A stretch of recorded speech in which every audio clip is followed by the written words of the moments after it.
like a 1-year anniversary since I discovered that I've been affected by the Mandela effect, Jehovah effect, because I know it was caused by him.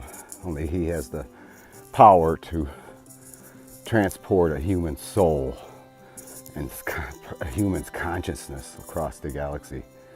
In fact, the reason I'm doing this video today is because it just occurred to me that this whole thing's a miracle.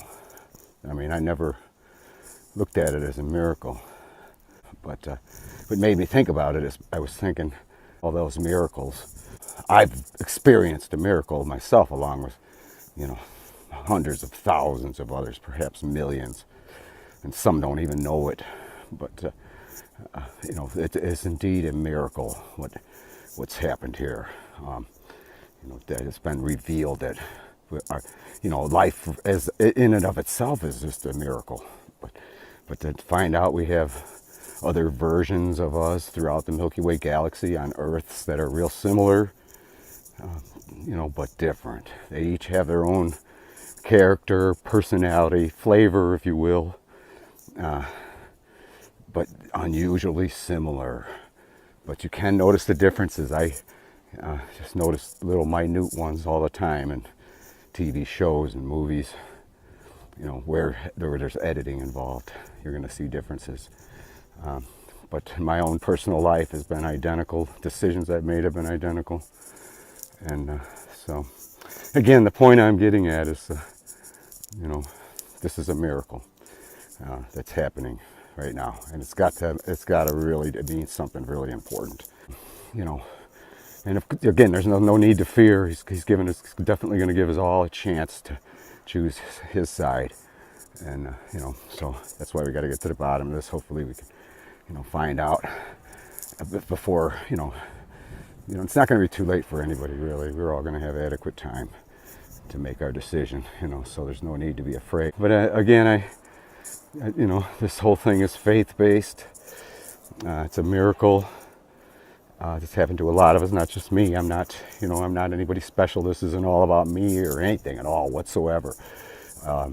In fact, you don't even have to believe me or anything whatsoever. You don't have to, just a theory on my part, from my training and all my life with the Bible and knowing what's, probably going to happen. Again, where I came from in Terra A and out in the outer reaches of the Sagittarius arm of the Milky Way galaxy, there didn't seem to be such peril there at all, even though we knew the end was coming. But that's obviously because it's happening here, so it's going to happen there. Everything that happens here happens there. What happens there happens here. So this Dale's doing this exact same video on Terra A, just pertaining to different facts that, he's having to deal with now. He's probably freaking out. There's a continent on the North Pole. And then of course, I'm in Terra C now, so that Dale is where I was in Terra B, so doing this exact same thing. So the three I've been on, that I know for sure that I've been on, they definitely have their own flavor, their own character. As I can see happening right now and beyond, like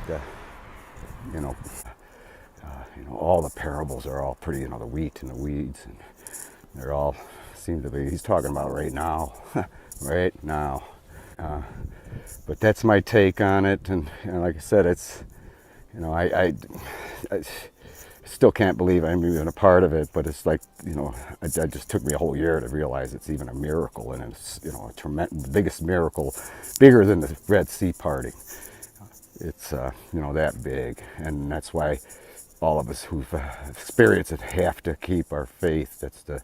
That's the number one thing about this, is it's faith-based to the nth degree, and that's what it's going to take. And it's going to take a real strong heart, and having faith is so. But in reality, that's the hardest part. The hardest part is the faith, because if it's not supposed to be easy, if it was easy, it makes sense that it's got to be hard. That's what really brings out the heart of a person, their character. So I think that's what's happening now, and I'm grateful to be a part of it. And again, it's a challenge. You know, I mean, if somebody listens to me right now, they think I'm crazy. You know, I don't want to put myself out there for ridicule. And it's very hard for me to have this faith and strong faith. So it's something that's constantly mentioned in prayers and stuff. So, but you know, that's what it takes. You need all the help you can. You know, we're obviously imperfect and very spiritually immature. So we need all the help we can get. And believe me, what's really nice is Jehovah's willing to give it. He's definitely willing to give you all the help you need. So you just need to know his name. That's simple as that. The name is the key. That's going to be the key to, you know, weeding out the false prophets, if you will. So that's how it's going to be easy to. That's where you're going to be able to pick the false prophets out. So, and that the ones that shun from Jehovah's name, God's name, Jehovah. I mean, look it up. Psalms 83:18. It says, "You whose name is Jehovah are the most high over all the earth," and that's in any version of the Bible. So that's going to be the key, is knowing his name and you being able to use it, and that'll, you know, that's what's going to get people through, and also to be able to decipher, you know, the opposition, because again, there's going to be just two sides to choose. So I'm going to try and get to the bottom of this. Again, it's just taken me a whole year to realize it's a miracle that happened here. A huge variety of people and that are going to experience this miracle if they haven't already. But so many haven't figured it out yet. But they're gonna, they're gonna get a chance to figure it out, and and maybe be a big part of it. I don't know. I don't know anything about that. I just right now trying to get to the bottom of this, and I've always known about God's name. Thank goodness. That's helped me out quite a bit. This leap of faith I'm taking is progressing. I'll keep updating it, how it's going. So this is Tara C. Dale, and we will walk and talk at you later.